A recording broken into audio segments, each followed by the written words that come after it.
በዳንሻ ከተማ የሚኖረው አቶ ሰይድ ነጋ በንግድ ሥራ ይተዳደራል። ባለፉት 10 ዓመታት የንግድ ሥራውን በትጋት ሰርቶ ጥሪት ቋጥሮ ቤተሰብ መርቶ ይኖራል። የሱቅ ሥራውን አዘምኖ ለመስራት ቢመኝም የአካባቢው መንገድ ምቹ አለመሆን ፈታኝ ሆኖበታል።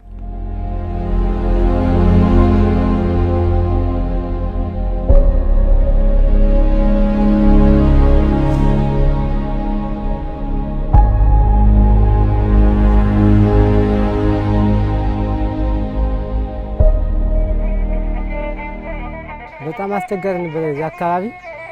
እኛ ደግሞ አይናችን ማይ በሆነ እኮ መቼም እዚህ ቁጭ ስለምን በጣም ዘሸዘራሽ ቤት ስለማይ በቃ ብዙ ሰዎች ይወድቁ ነበር። ከፍትም ይወድቃል፣ መሻገሪያ የለም። ወደዛ ወደዚህ መሻገሪያ በጣም በዛኛው በአስፋልት ነው የሚከድ። በጣም አስቸጋሪ ነበር። ይህ አካባቢ ያው በጣም አስቸጋሪና ጠፋፊ የሆነ ሰፈር ነው። ምክንያቱም ካሁን የነበረ ለመኪና አደጋ፣ ለሰውም አደጋ፣ ለካራዎችም አደጋ፣ ለህብረተሰቡም በጣም አስቸጋሪና መጥፎ ነበር። ተማው ከላይ ጀምሮ የሚመጣው ቆሻሻ በጣም ውሃ ይሞላል። ውሃ በሞላበት ጊዜ ያነ ጎርፍ ደግሞ ወደ ቤቶች ነው የሚገባ። ልጆችንም ሆነ ለህፃናቶች በጣም አስቸጋሪና የበሽታ ተቀባይ አካባቢ ነበር። ይህ መንገድ በጣም ከፍተኛ የሆነ አቧራ የነበረበት፣ ክረምትም ከፍተኛ የሆነ ጭቃ የነበረበት፣ በጣም ለተሽከርካሪም ለህዝቡም ከፍተኛ የሆነ መንገድ ችግር የነበረበት አካባቢ ነው።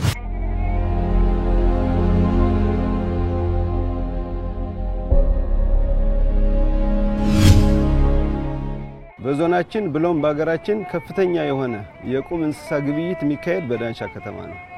ከዚህ ከእንስሳት ግብይት ከፍተኛ የሆነ ገቢ ታገኝ ነበርች ከተማ። ይሄ ከእንስሳትም ከርሻም የሚገኘው ከፍተኛ ሀብት ግን እውነት ለመናገር ከተከዜ ማዶ ላሉ አካባቢዎች እየለማ ነው የቆየው። ካለው አካባቢው ካለው ፖቴንሻል አኳያ እዚህ ግባ የሚባል ልማት አልነበረውም። ዳንሻ ለውጥ በፊት እንደዚህ ከፍተኛ ገቢ ምንጭ የነበረ ከተማ ነው። በሚያገባው የነበረ ገቢ ልክ አካባቢ አልምተውታል ወይ ሲካታተሉት ነበር ወይ ብትን ምንም ነገር አላደረጉለት ማለት ይችላል። ጎንደር ወደ ሁመራ ከመሄድ መንገድ ውጭ ያለው ማለት ዳንሻ ውስጥ ለውስጥ አወራ ነው ነበር ሁሉ። ምንም አይነት ውስጥ ለውስጥ መንገድም የለም፣ ኮብልስተን የለም፣ ጌጠኛ ድንጋይም አልነበር።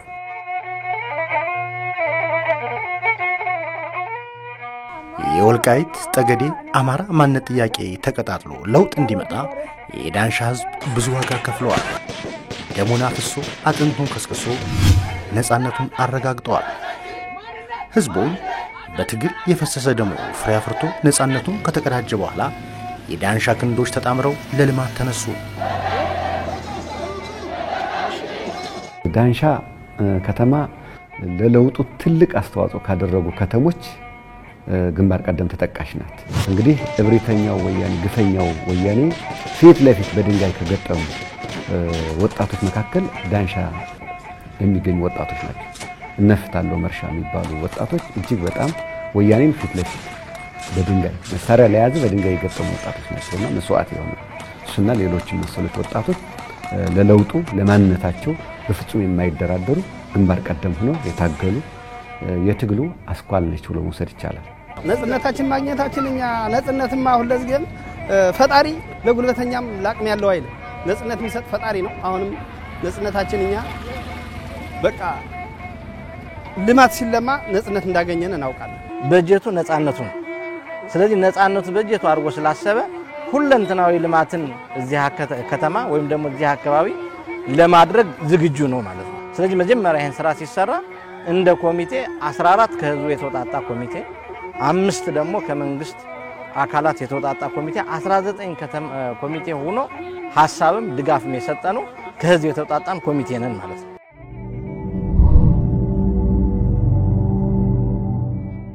ቅድሚያ የሰጠነው የኮብልስቶን ስራ ነው እና የውስጥ ለውስጥ የመንገድ አዲስ የመንገድ ከፈታ መሰረት አድርገን የተነሳ ነው።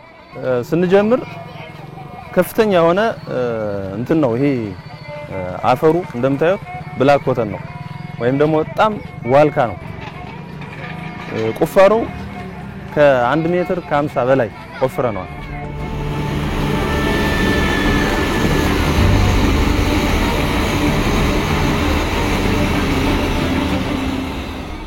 አሰራሩ በጣም ለየት ያለ ነው። ለምን አንደኛ ከርስ ምድር ነክቶ ማለት ይቻላል የተሰራው ስራ ማለት ነው። ከታች ጀምሮ ነው የተቆፈረው ፋሮ እኛ እንደው ህብረተሰቡ ይሄን ነገር እንዴት ሊዋጡት ነው? መዋጣት አይችሉም። መንግስት ካልደገፋቸው በህብረተሰብ ገንዘብ በተወሰነ ገንዘብ እንዴት ይዋጡት ነው በሚል ህብረተሰቡ ስጋት ነበረበት። እንግዲህ ዳንሻ የኮብልስቶን ድንጋይ የጌጠኛ ድንጋይ ያስፈልገው። ይሄን የጌጠኛ ድንጋይ ሲሰራ የሚፈርሱ ቤቶች ይኖራሉ። ህዝቡ በዚህ ላይ ምንም ምሬት ሳያደርግ ራሱ የልማቱ ኮሚቴ ሆኖ ገንዘቡን ማሰባሰብ ቤቱንም አፍርሶ ልማቱ ማሰራት የቻለ ማህበረሰብ ነው።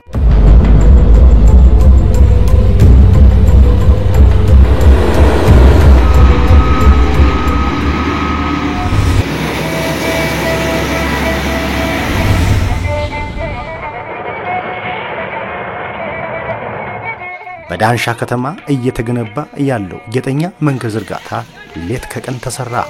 በከተማው የተገነባው የጌጠኛ መንገድ ዝርጋታ የማህበረሰቡ የነቃ ተሳትፎ ከፍ ማለቱ አሰራሩ ምቹ እንዲሆን በር ከፍቷል።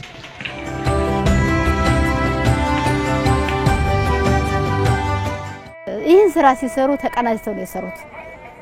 የዘንድሮ አሰራር በጣም የተለየ ነው። የተለየ የሚያደርገው ምንድነው?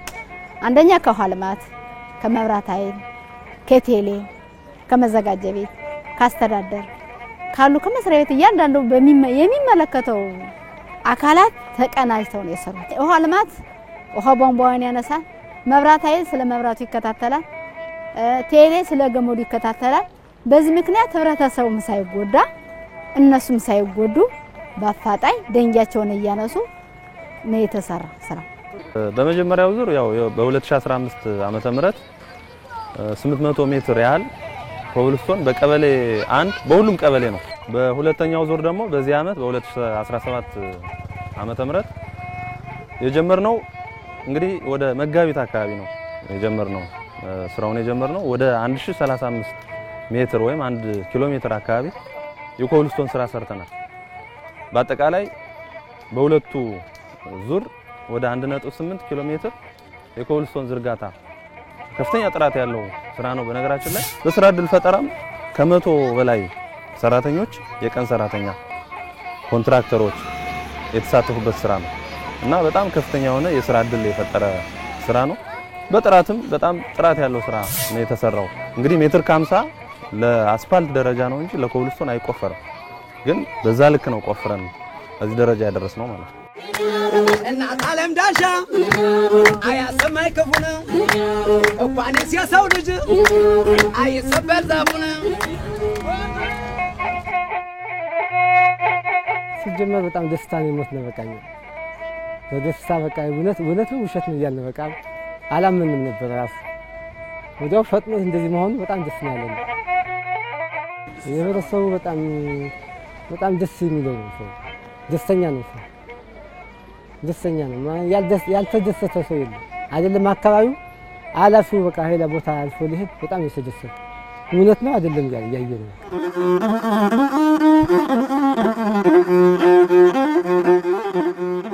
እንግዲህ ሸቀጥን ለማምጣት ነው ፊትም ለመከራ ነበር። አሁን ግን በቃ ቅርብ ነው። በቃ እንደ ልብ ነው። ምን የሚያስቸኩል ክረምት ይግባ ከበጋ ይግባ እንግዲህ አይታወቅም። በቃ እንደ ልብ ነው። አሁን እንግዲህ ሀያት ነው ያስፈልገው እድሜ ማለት ነው። ኮብልስቶኑ እኔ በጣም ደስ ይላል። ከዚህ እንደዚህ በመሰራቱ በህዝብ ጫንቃ ላይ ራሱ እንደዚህ መሰራቱ በጣም ደስ ይላል። ጭቃና አናይም፣ ቆሻሻም አናይም፣ አዋራም የለም። ስለዚህ ይሄ በጣም ደስ ይላል። ሽማግሌ እንግዲህ ሰው በሸመገለበት ወጥቶ እንቅፋት ይነካኛል፣ ድንጋይ ይመታኛል፣ ጭቃ ይነካኛል ሳይል በየፈለገው ቤተክርስቲያን በየፈለገው መስሪያ ቤት መሄድ ይችላል። አሁን የትላልቅ ከተማዎች የሚባሉ በአይናችን የሚያየው የነበረ ይሄው በአገራችን አስገብተን በእግራችን እየረገጥን ውበቱም እያየን እየተማርንበትም እየኖርንበትም ነው። ከተማ አንድ አስፋልት ብቻ ነበረው። ሁሉ ተሽከርካሪ በአስፋልት ብቻ ነው የሚንቀሳቀስ። አሁን ግን ሁሉ የጌጠኛ ተሰርቶ ጥርጊያ በየቦታው ሆኖ ሁሉም ከተማውም ራሱ ለስራም ሁሉ ከተማ በየቦታው በየጥርጊያው እየተሰራ ነው። ሁሉ ስራም ተነሳስቷል ማለት ነው። ብዙ ነገር ይጎድለዋል። የማህበረሰብ ብዙ ምን ሰራው ስራ እንዳለ ይታየኛል። ነገር ግን በዚች ውስን በሆነች ጊዜ ግን ማህበረሰባችን የሚያየው ነገር ሰርተህ መለወጥ እንደምትችል ስትቀናጅ ማልማት እንደምትችል ያሳየነው አንዱ ማሳያ ተግባር ነው ብዬ አስባለሁ።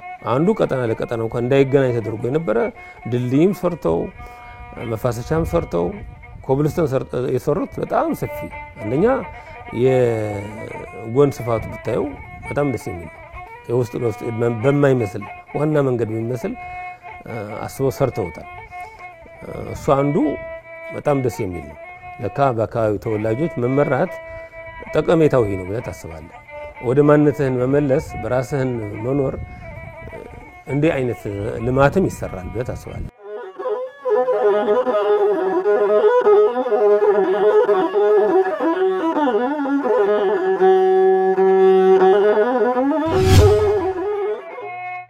ዳንሻና አካባቢውን የመከዞና ካዛ ወንዞች እንደ መቀነት ከበውታል። ተፈጥሮ ያለ ስስት ጸጋ ለግሶ አምራችነትን ያጎናጸፈው ቢሆንም ከተማውን የሚመጥን የውስጥ ለውስጥ መንገድ አለመሰራት ለነዋሪዎች ፈተና ሆኖባቸዋል። ክረምት ይሄ ውሃ ይፈርጣል ወደ ላይ ጥቁር መሬት ነው፣ የበረሃ መሬት ነው፣ ውሃ ይፈርጣል። ጤናማ ሰው ለመሄድም በጣም አስቸጋሪ ጫማችን አውልቀን ነው የምንሄድ የነበር ነው እስከ አስፋልቱ ማለት ነው። በጣም አስቸጋሪ ነበር። ለነፍሰ ጡርም ለሁሉ በጣም አስቸጋሪ ነበር። ወደ ሕክምና ለመሄድ ያው በህብረተሰቡ ተሸክመን ነው የምናወጣው ወደ አስፋልት ነበር።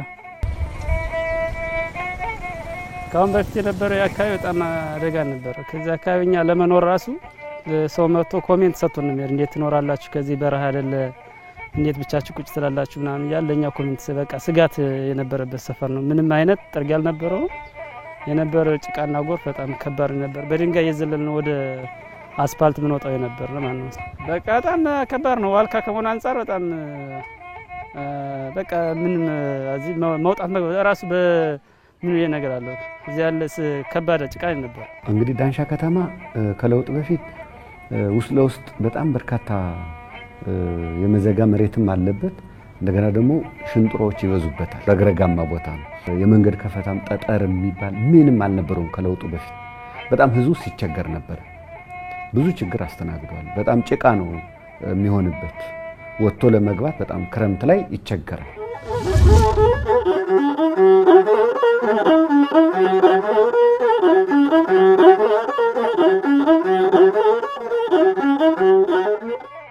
በከተማው ለሚሰራው የውስጥ ለውስጥ መንገድ ግንባታ ማህበረሰቡ ገንዘቡን፣ ጉልበቱን፣ ዕውቀቱንና ሐሳቡን ሳይሰስት አፍሷል።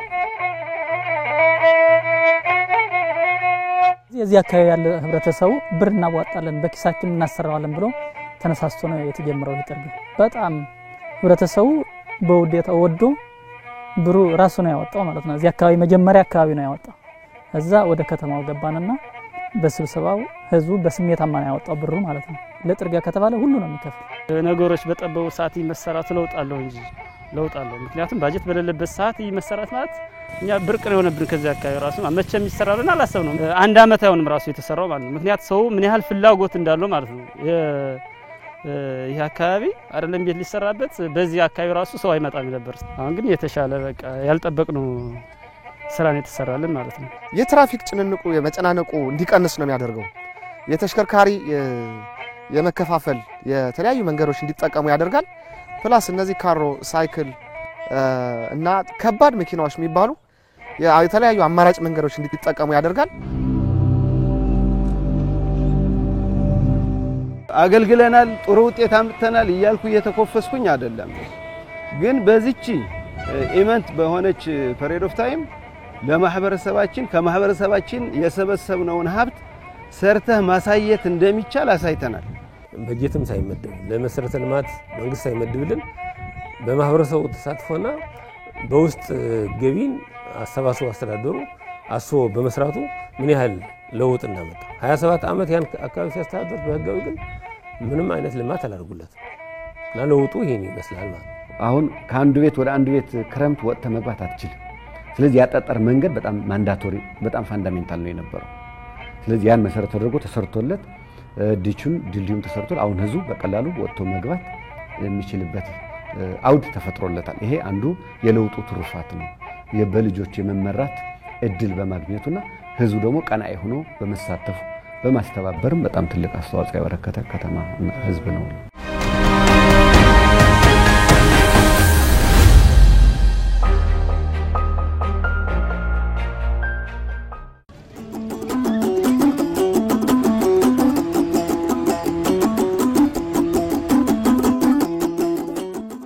የዳንሻ ከተማን መሃል ለመሃል ሰንጥቆ የሚያልፈው ዋና መንገድ ከከተማው ምስረታ ጋር ተሳስሯል።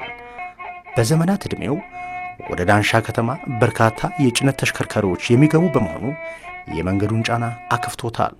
እነዚህ የቅባት ነክ የሚባሉ ምርቶች ያኩሪ፣ የሰሊጥ፣ የሱፍ የተለያዩ እነዚህ ቅባት ነክና ፕላስ የማሽላ አካባቢ አምራች ከመሆኑ ጋር ተያይዞ እንዲሁም ከሱዳን በዚህም ፕላስ ከኤርትራ አዋሳኝ ከመሆኑ ጋር ተያይዞ ከፍተኛ የሆነ የደረቅ ጭነት የሚንቀሳቀስበት አካባቢ ነው።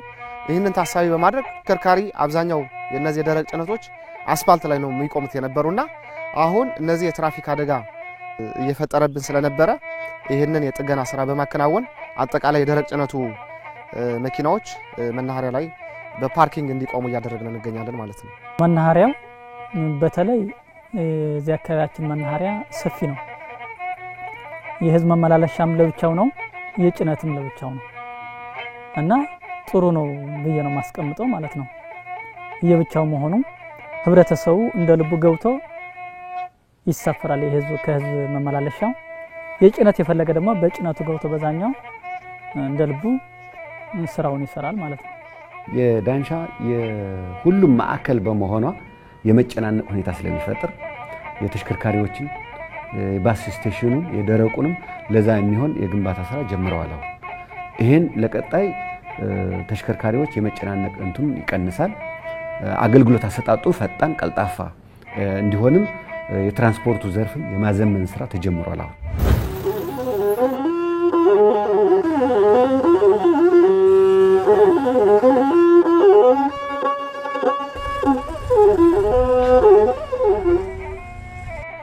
ከተሞች በአደባባይ ግንባታቸው የከተማቸውን ገጽታ ከማሳመር ባለፈ የአካባቢውን ባህል፣ ታሪክና ማንነት ይገልጹበታል።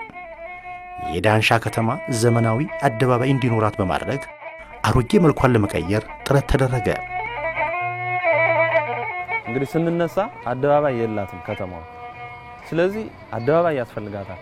ይሄን ማድረግ የምንችለው ደግሞ እኛ ነን ብለን በቁርጠኝነት ነው የተነሳነው። ስንነሳ አሁን አደባባይ ያደረግንበት አካባቢ ኮንቲነር ነው የነበረ። መጀመሪያ ለወጣቶች የታደለ ኮንቲነር ነው የነበረ።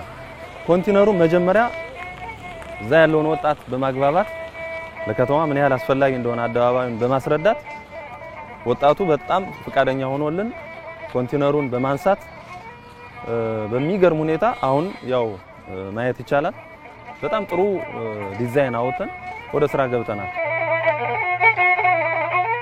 በቃ አሪፍ ነው። እኛ ራሱ ከዚህ አካባቢ እንትን ነበረን የሆነ ወጣት ኮንቲነር ምናምን። ስለዚህ እኛ በጣም በጸጋ ነው የተቀበልነው። ምክንያቱም አላማረንም፣ ሰርተናል። መንግስት ለልማት ለማህበረ በቃ የማህበረሰብ ልማት ነው ስለተባለ ምንም ሳንል ለቀን ያው የተሰጠን ተልእኮ አስፈጸም ይወጣ። ምክንያቱም ለከተማ ስታይል ነው ስለተባለ ማለት ያቺ አደባባይ ማለት ነው።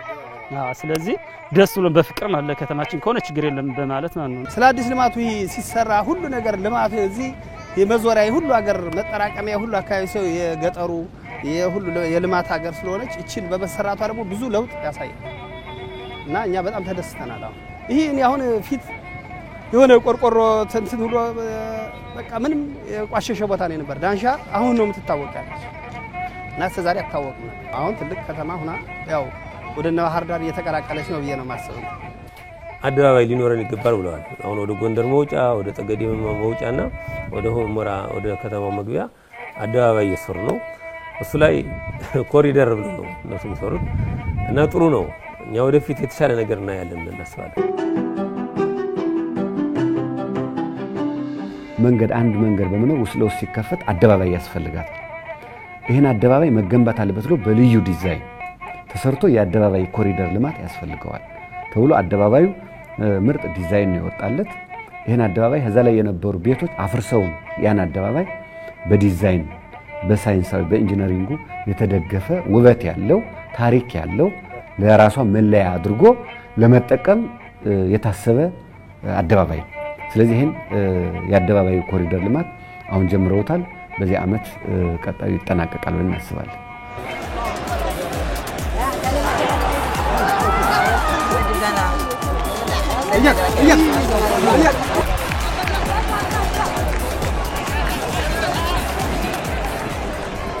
የስፖርት ሜዳ አልነበረንም።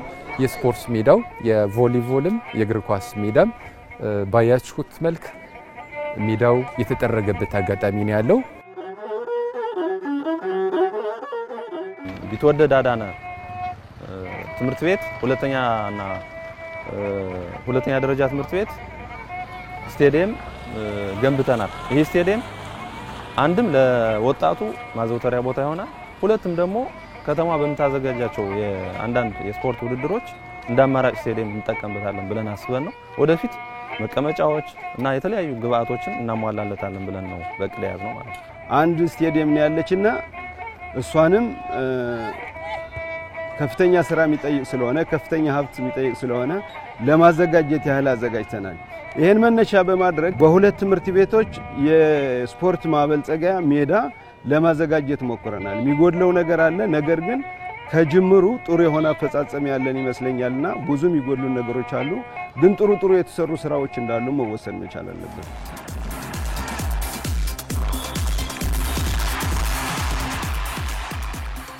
የስፖርት ማዘውተሪያ በመኖር ወጣቶች አንደኛ መስተጋብራቸውንም አእምሯቸውንም ተሰጧቸውንም እያወጡ የሚሄዱበት አውድ ይፈጥራል። ስለዚህ አንዱ ምቹ ሁኔታ ስታዲየሙን መገንባት። ይሄን ስታዲየሙ ሲሰራ የስፖርት ማዘውተሪያ በየትምህርት ቤቱ ሲኖር ደግሞ ተማሪዎቻችን የላቀ ውጤት ለማምጣት በአእምሮ ያደገ የበለጸገ ወጣት መፍጠር ይቻላል። ስለዚህ ዳንሻ ደግሞ በስፖርቱ በጣም ንቁ ናቸው፣ ብቁም ናቸው። ዞናዊ ውድድር ላይ አመተን ስናያቸው በጣም ንቁም ብቁም ናቸው ብሎ መውሰድ ይቻላል።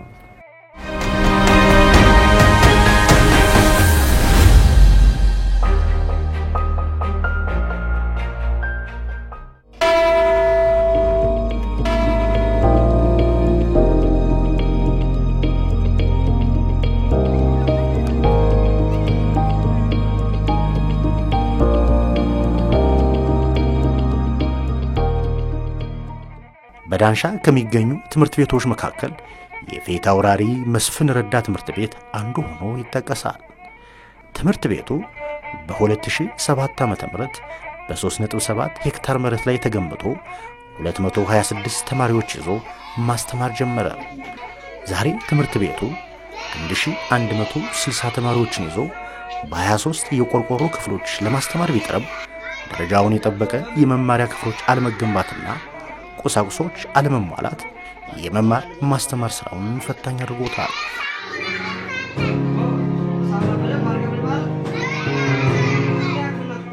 እንግዲህ አጋጣሚው ነው ይሄ ስድስተኛ ሐመር ውሃ ክላስ ይባላል። ስድስተኛ ሐመር ውሃ ወደዚህ ወደፊት ስድስተኛ አለ፣ ወደፊት ደግሞ ስድስተኛ ሀ እያልን እንሄዳለን። በዚህ ዓመት ለምሳሌ ስድስተኛ ክፍል ላይ 3 ሴክሽን ነው ያለን። ይሄ ስድስተኛ ሐመር ውሃ ክላስ ነው።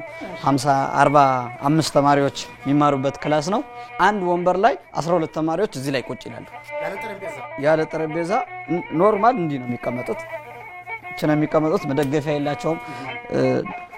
ደፍተራቸውን ፊት ለፊት እንደዚህ ይዘው ነው እንትን የሚሉት። ከኋላ ያሉትም እንደዛ እያሉ እንዲህ ነው የሚማሩት። አብዛኞቹ ምሰሶች፣ አብዛኞቹ ባህር ዛፎች ብታያቸው የተበሉ ናቸው። ለምሳሌ ምስጥ በልቷቸዋል። እንዲያውም እኛ መስከረም አካባቢ ስንገባ የምስጥ እንረጨዋለን ትምህርት ቤቱ እንዳይወድቅ። አጋጣሚ ነው ግንቦት 4 ቀን ኃይለኛ ንፋስ ነበረ እንደ ከተማ። እንደኛ ደግሞ 3 ክላስ አፍርሶብናል። በዚህ ብዙ የተመቻቸ ነገር አይደለም። እዚህ ያለ አንድ የስድስተኛ ክፍልና መሃል ላይ ወይ ደግሞ ሌላ ትምህርት ቤት ላይ የሚማር የስድስተኛ ክፍል ፈተና የሚመጣለት እኩል ነው። አብዛኞቹ ተማሪዎች ለምሳሌ ለአቋራጭ ዋና ምክንያት ወንበር ነው። ለዚህ ትምህርት ቤት 6 ሴክሽን የሚያክል ክላስ በጣውላ ላይ ነው የሚማሩ። 2 ሴክሽን ለምሳሌ ቅድመ መደበኛ የሚባሉት ደግሞ ሜዳ ላይ ነው የሚማሩት። ስጋጃ ተነጥፎላቸው መሬት ላይ ነው የሚማሩ። ለምሳሌ ወንበር የሌላቸው ወይ ደግሞ በእነዚህ አይነት በጣውላ የሚማሩ 356 ተማሪዎች እዚህ ትምህርት ቤት ውስጥ አሉ።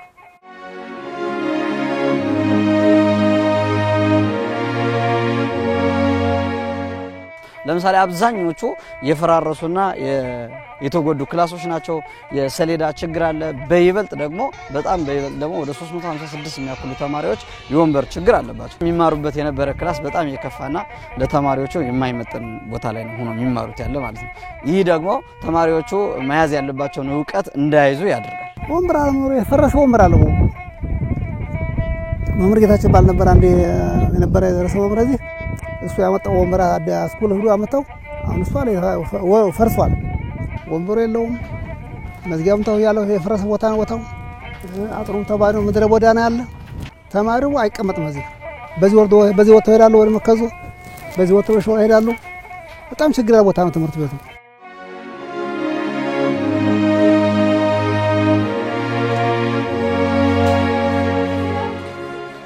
መማሪያ ክፍል የወረደ ነው። በዳስ ነው የሚማሩት። እንደገና መቀመጫ ወንበርም የላቸውም። ድንጋይ ላይ ነው የሚቀመጡት። ትምህርት ቤቶቻችን ከመቀመጫ ጀምሮ ከመማሪያ ክፍል ጀምሮ ያሉበት ሁኔታ በጣም የሚያሳዝን ነው። ለዚህ ዘመን የማይመጥን መማር ማስተማር ነው እዚህ አካባቢ የነበረው። ከፍተኛ ገቢ ያለው ነገር ግን የመንግስት ተቋማትና ህዝብ የሚገለገልባቸው ተቋማት ስታይ የነበሩበት አጠቃላይ ሁኔታ በጣም በሚያሳዝን መልኩ የወደቀ አፈጻጸም ነው የነበራቸው። ከለውጡ በፊት ወያኔ ወልቃይት ጠገዴን ትውልድ አጥፊ መርህ እየተከተለበት ጥሩ ውጤትም እንዳያመጡ መልካም ውጤት ያመጡ ተማሪዎችንም ወደ ተሻለ ቦታ እንዳይሄዱ ከዚህ ላይ ደቁሶ ማስቀረት ነው። ይሄ ነው አንዱ ስትራቴጂ የሄደበት ትውልድን የማጥፋት ስለሆነ ትምህርት ቤቶችን ስታዳክም ተማሪ ይዳከማል። ይሄ በሰራህ ቁጥር ነው ትውልድ የሚጠፋው በሚል ሂሳብ የሰራው በመሆኑ ጥሩ ውጤት ላመጡ ራሱ ወደ ተሻለ ነገር አይወስዳቸው። ያኔ የተሻለ ነገር እንዳይመጣ ነው የተሻለ ስታንዳርድ ያሟላ ትምህርት ቤት አይሰራ።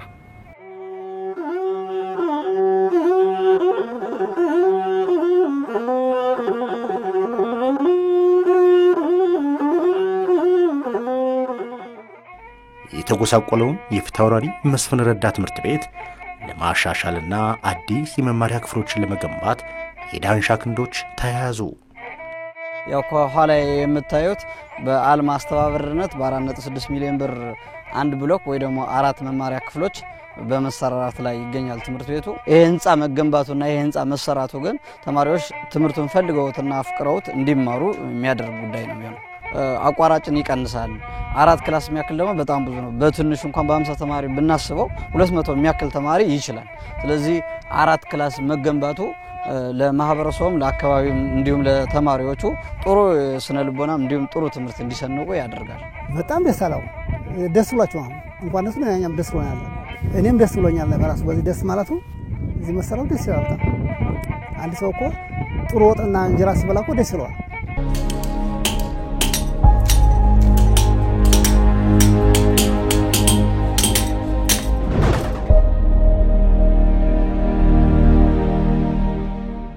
እኔ ህዝብ ከማንም በላይ የማይገኝ ህዝብ ነው። እውነት ለመናገር ደህና መሪ ካለው ደህና ህዝብ ነው ያለው እውነት ለመናገር። ምክንያቱም ህዝብ እንትን ነው ያለ በጀት ያለ ምንም በጀት እኮ እስካሁን በፊት ነበረ ነው እና ያለ በጀት እንደዚህ አይነት በመስራቱ ራሱ በመነሳሳታቸው እንደዚህ አድርገን ተነስተን እንደዚህ አድርገን እንሰራለን ብለው በመነታቸው በጣም የሚመሰገን ነው። በአልማ ማህበረሰቡን እንዲሳተፍ አድርገን አልማ ወደ 3.7 ሚሊዮን በአጭር 6 ወር ባልሞላ ጊዜ 3.7 ሚሊዮን ብር ሰብስበናል። ይሄን መነሻ አድርገን አንድ ብሎክ እየገነባን ነው። የአልማ ገሚን መነሻ አድርገን አልማ ከዚህ በፊት ከለውጥ በፊት አልነበረም በአካባቢው። አልማ አሁን ከለውጥ በኋላ ነው ያመጣነው የመጣም እና አልማ በማህበረሰቡ ሀብት ይሰበስባል፣ ተመልሶ ትምህርት ቤቶችን ይገነባል፣ ጥራት የሌላቸው ትምህርት ቤቶችን እንደገና ያሻሽላል። በሱ ታሳቢ ተደርጎ አልማ አንዳንድ ቦታዎች ጀምሮ የጨረሳቸዋል ያልጨረሳቸዋል እና እሱ ወደፊት የተሻለ ተስፋ ይኖራል ብለን እናስባለን። አሁን የዝቅተኛ ትምህርት ነው አልማ አሁን የገነባው ያየው። ወደፊት ግን ትልቅ ካምፓስ ይሰራል ብለን እናስባለን። በአካባቢ ማዕከልነት የት ይሰራል። ለውጡ በኋላ ለመስራት በጀትም ስለሌለን በጣም አዳጋች ነው። ይሄን አዳጋች በመሆኑ ነገር ግን በህዝባችን በጀታችን አድርገን ለምን አንሰራም ህዝቡን አነሳስተን ለምን መስራት አይቻልም ሚል የይቻላል መንፈስ ያይቻልም አስተሳሰብ የሰበረ ነውና ይሄን በማድረግ 4 ክላስ መገንባት ተችሏል ማለት ነው።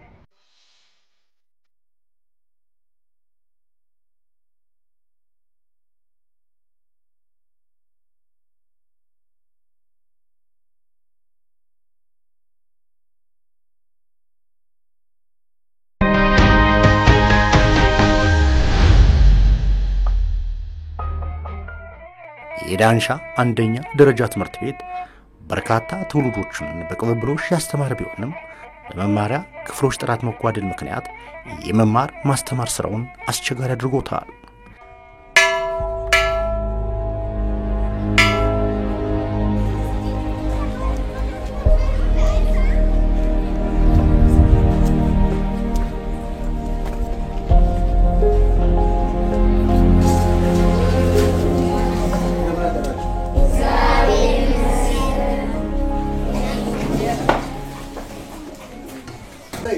ስለሌለው እንጂ ሁሉ የኩይሳ አይደለም። ይሄ ምስጥ አፈር ነው የሚያፈራው ይሄኛው።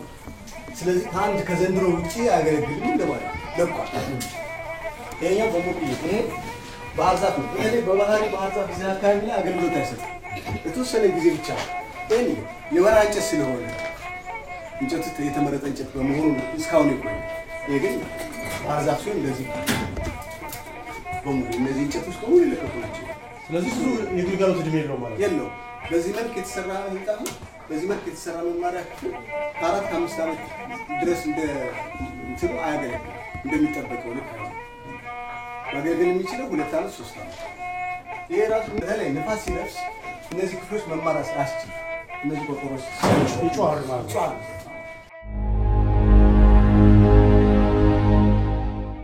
እነዚህ ሁሉ እንዳለ ተመሳሳይ ናቸው ማለት ነው። የባሰም አለ ከዚህ የባሰ አሁን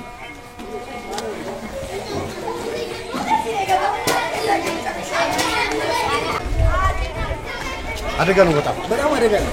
ከዚህ ነው አውጥተን አሁን ልጆቹ ወደዛ እንወስዳለን።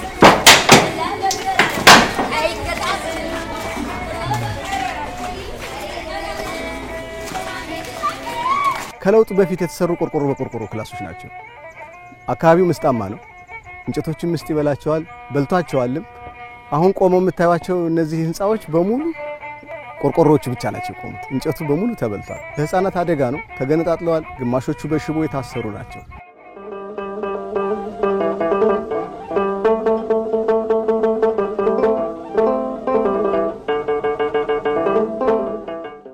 ዳንሻ ከተማ ላይ ከለውጡ በፊት የነበሩ ትምህርት ቤቶች አብዛኞቹ የይስሙላ ትምህርት ቤቶች ናቸው። ስታንዳርዳቸውም አያሟሉ። ወንበሩን ብናይ፣ ጠረጴዛውን ብናይ፣ ብላክቦርዱን ብናይ፣ መስኮቶቹንም ጣራውንም የተቀዳደዱ ብዙ ስታንዳርዱ ያላሟላ ትምህርት ቤት ለይስሙላ የተገነቡ ናቸው ብሎ መውሰድ ይቻላል።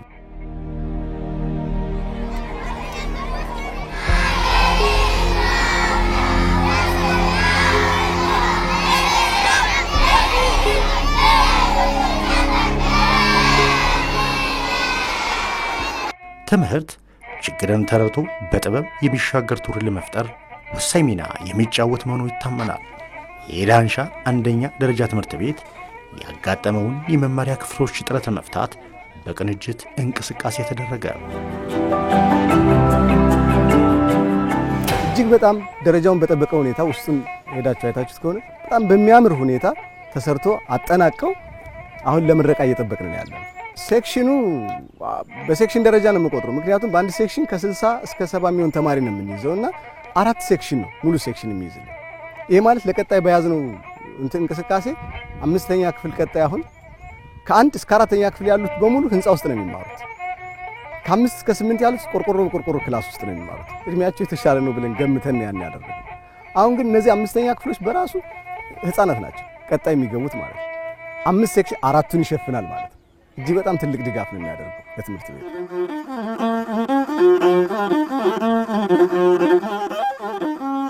እኛ ልጆች ናቸው ከኛ ማህፀን ከኛ ህብረተሰብ ወጥተው ከኛ ህዝብ አዋጣው ገንዘቡ ይሄን ያክል ተደራጅተው በመስራታቸው በጣም ደስ የሚል ነው። በጣም በአንጻራዊነት አሁን በ2016 ዓመተ ምህረት ትምህርት ቤቶች ላይ ከፍተኛ ስራ መስራት እንደነበረብን አቅደን የገባንበት አጋጣሚ አለ።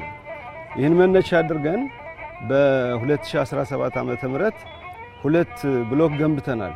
ከህዝብ ባገኘነው ፋይናንስ 2 ብሎኮች ገንብተናል። ከማህበረሰቡ የሰበሰብነውን ገቢ መነሻ በማድረግ እንዳያችሁት አንድ ብሎክ ባለ 4 መማሪያ ክፍል ሙሉ በሙሉ ያጠናቀቅንበት አጋጣሚ አለ። ለቀጣይም በዚህ ደረጃ ቅድሚያ የሚሰጣቸው ችግሮች እየለየን አካባቢያችን የምናለማ ነው የሚሆነው። ከለውጥ በኋላ ግን አንዱ ትምህርት ቤቶቻችን መስራት አለብን፣ መገንባት አለብን። በአርበኞቻችን ሰይመን ለምን አንሰራ የሚል ትልቅ ኢኒሺዬቲቭ ዳንሻ ለሌሎች ወረዳዎች፣ ከተሞች አንዱ አስተማሪ ሆነው የግብአቶች ለማሟላት ትምህርት ቤትን ትምህርት ቤት የሚያሰኙ ተግባራት ተጀምረዋል። የድሮ ተማሪዎች ህብረት በማድረግም ቁሳቁሱን ለማሟላትም የትምህርት ቤቶቻችን ከለውጡ ማግስት ከለውጡ በኋላ ይሄ ስራ ተሰርቷል።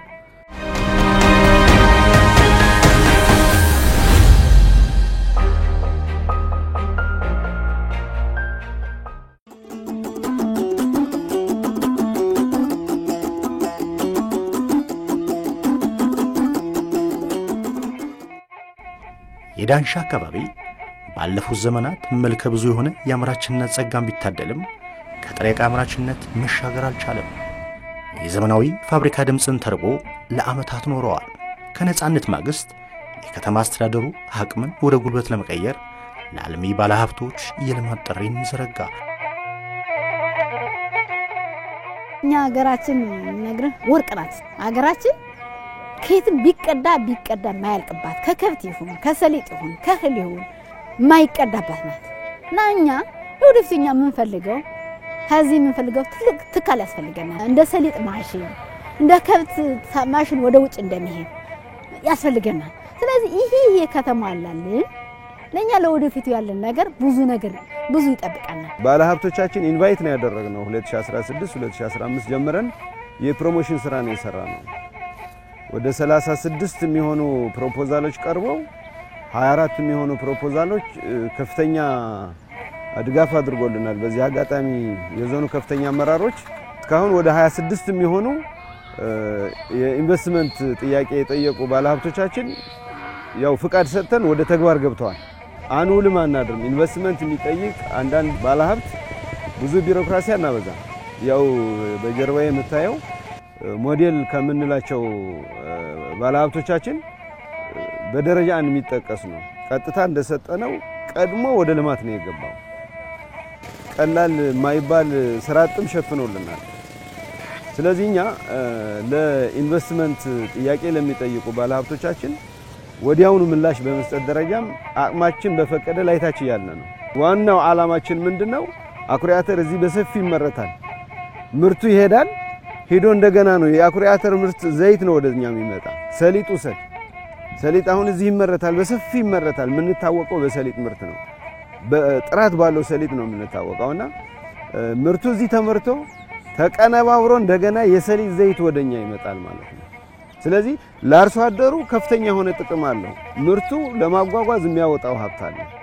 እዚሁ አምርቶ እዚሁ ፕሮሰስ አድርጎ ወደ ሀገር አቀፍም ወደ ውጭም ኤክስፖርት እያደረገ አካባቢውን የሚለማበት ሚንስ ነው እየፈጠርን ያለነው። እናት ዓለም ዳንሻ ወይኔም ገልብሽ ወጣት እንደምቆሳኒ ካሳድያለሽ። ባለሀብቶች እየመጡ ነው ወደ አካባቢ። አሁን ከሰጠናቸው እኮ አመት ባልሞላ ጀምረው የጨረሱ አሉ። ባህል መጋዘኖች እየሰሩ ነው። አንዳንድ ድርጅት ቦታዎች እየሰሩ ነው እና ብዙ የተጀመሩ ደግሞ እያየን ነው ማለት እና አካባቢ የኢንቨስትመንት መስህብ ቦታ እንደሆነ ያሳያል እና የማህበረሰቡ ተነሳሽነት ደግሞ እያየን ነው። አሁን ቤት ግንባታዎች እየጨመሩ ነው። ከተማው ራሱ አቅዶ ኢንቨስትመንት እየመራ ነው እና አሁን ከዞናችን ቀድሞ ኢንቨስትመንት የመራ ከተማ ማን ነው ቢባል ዳንሻ ነው። ደማም አራሻን ደባራሺ ወንጭ ነው ወራጁን ብሉ ጠጡ ሚልን ወልቃይት ጠገዴን ዳንሻ እንደምነሽ የመጣ ቢበጣን ትችዋለሽን ደማማ ደማማሊ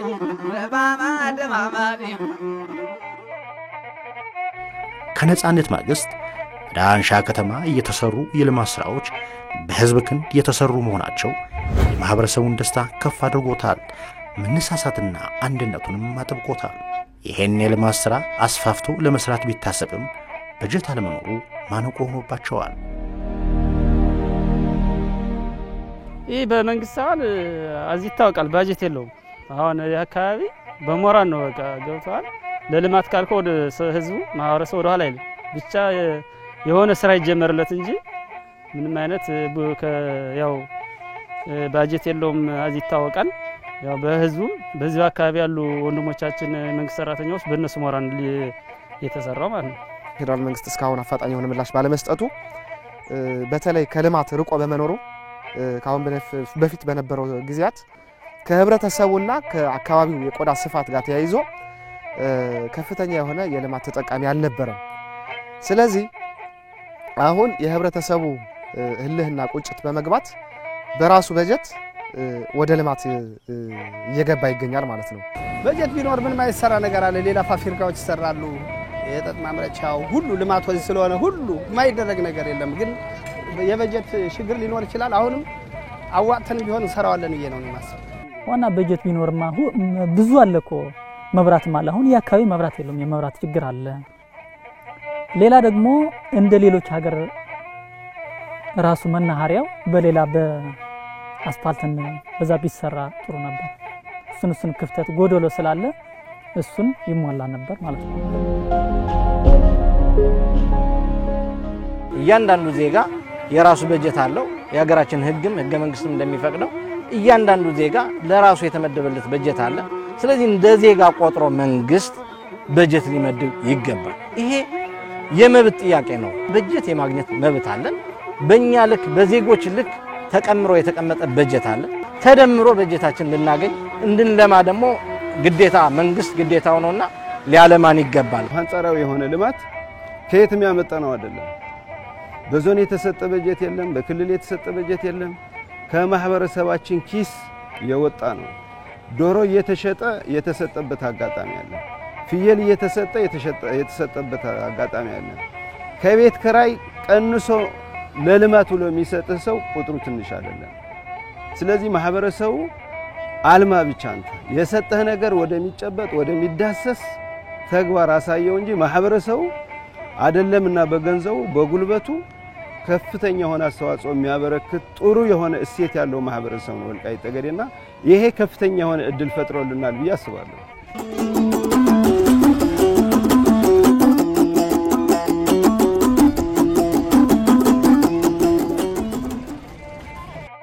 የዳንሻ ህዝብ ለዘመናት ነፃነት ተጠምቶ ልማት ተርቦ ቆይቷል።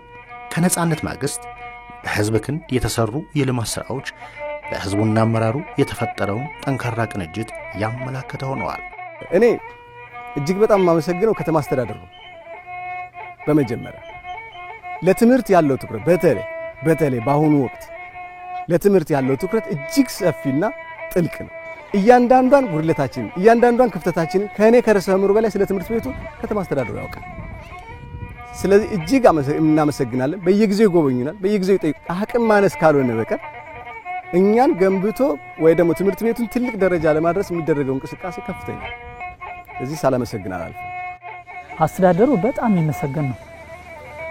እዚህ መዘጋጃው ሆነ ከንቲባው ሆነ ህብረተሰቡ መከላከያ መዚህ ሀገር ሚሊሻም ሁሉ በጋራ ለወንጌል መከላከል ሆነ ሌላ ስራ ሆነ በጣም ጥሩ ነው ያለ። ራስ በራስ ነው የሚተዳደር የሀገር ማለት ነው። በላቸው ክላልተር ድራባቸው ጓንዴል ያባደባራ ሀገር እኔ ቃላት የለኝም ማህበረሰባችን ለማመስገን። ይህ ማህበረሰብ የልማት ጥም መኖሩን የምታረጋግጥበት አንዱ መንገድ ይህ ልማት ነው። በሄድንበት ሁሉ አይዟችሁ ከጎናችሁ ነን በማለት ከጉልበት ጀምሮ እስከ ገንዘብ መዋጮ በጣም ብዙ ልንቆጥራቸው ልንገልጻቸው ማንችል ሞራሎችን ከመስጠት ጀምሮ ማለት ነው። ጸጥታም ከፍተኛ የሆነ ድርሻ የሚወጣ ማህበረሰባችን ነው። በአስተዳደር ደረጃ አንድ አካል የልማት ጥያቄ ጠይቀው የሚያቅማማ ማህበረሰብ የለንም። ይሄ ከፍተኛ እድል ነው። እውነት ለመናገር አይዟችሁ የሚለን ማህበረሰብ ቀላል አይደለም። በርቱ ልጆቻችን አይዟችሁ ባገኘነው አጋጣሚ አካባቢያችን ለማልማት ብቻ አይደለም ፍጹም ጸጥታ ለማድረግም ከፍተኛ አስተዋጽኦ ከወላጅ ይጠበቃል በሚል ከፍተኛ የሆነ ተስፋ የሚሰጥ ማህበረሰብ ስለሆነ ለኛ ይሄ ከፍተኛ የሆነ ግብአት ይሆናል ብዬ አስባለሁ። በወልቃይት ጠገዴ ሰቲት ሁመራ ዞን አብዛኛው ሁሉም ወረዳዎች መንግስት ሰራተኛም ያመራሩ የወር ደመወዙም ይሰጣል። አውጡ ነው የሚለው። ስለዚህ ያለውን ጋን በጠጠር ይደገፋል የሚል አሰራር ልማድ ይዘን ማህበረሰቡ ደግሞ ያለው ቀናኢ ተሳትፎን አክለንበት እና ደጋፊነቱንም የዚህ ነፃነት ተጠቃሚነቱንም ስላየ ስላስተዋለ በልጆቹ መመራትን ደግሞ አኩርቶት አስደስቶታል። ይሄ ልማቴ ተጠናክሮ ይቀጥል በርቱ እያለ ይገኛል ማለት ነው።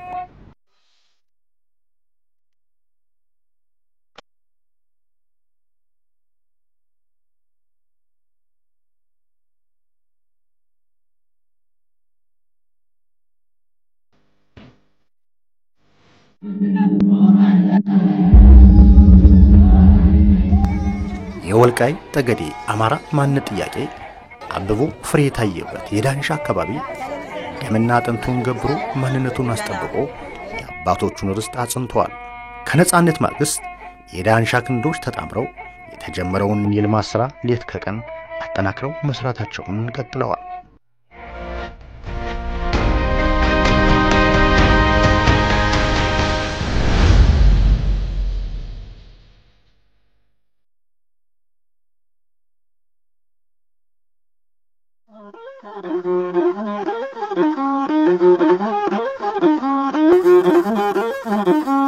Thank you.